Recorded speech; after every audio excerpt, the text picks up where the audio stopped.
Jagan అక్రమాస్తులపై enforcement directorate మరోసారి కొరడా ఝుళిపించింది. Bharati cements కు కడప జిల్లాలో సున్నపురాయి నిక్షేపాల కేటాయింపు వ్యవహారంలో జగన్ మనీ లాండరింగ్ కు పాల్పడినట్లు ఈడీ తేల్చింది.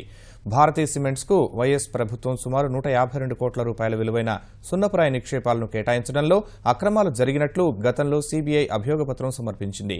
సీబీఐ ఛార్జ్షీట్ ఆధారంగా విచారణ జరిపిన ED Bharathi cements, Sandur power, classic reality, silicon builders, Saraswati power కంపెనీలతో పాటు మరో 10 సంస్థల ద్వారా జగన్ మనీ లాండరింగ్ కు పాల్పడినట్లు తేల్చింది.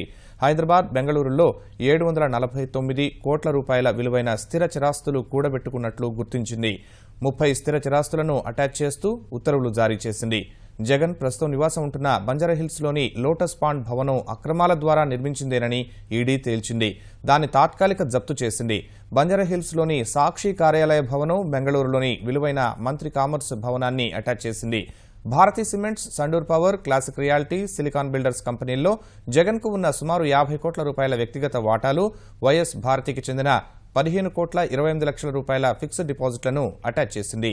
క్లాసిక్ రియాలిటీలో 68 లక్షల రూపాయల విలువైన భారతీ వ్యక్తిగత షేర్లతో హైదరాబాద్ రాయదుర్గంలో ఆమె పేరిట ఉన్న 2500 చదరపు గజాల భూమిని అటాచ్ చేశారు. వీటితో పాటు బెంగళూరులోని ఎలహంకలో సిలికాన్ బిల్డర్స్ పేరిట ఉన్న ఖరీదైన భవనంతో పాటు మొత్తం 30 ఆస్తులపై జప్తు ప్రక్రియ మొదలుపెట్టింది. వీటన్నింటి విలువ బహిరంగ మార్కెట్లో దాదాపు 5,000 కోట్ల రూపాయల వరకు ఉంటుందని అంచనా.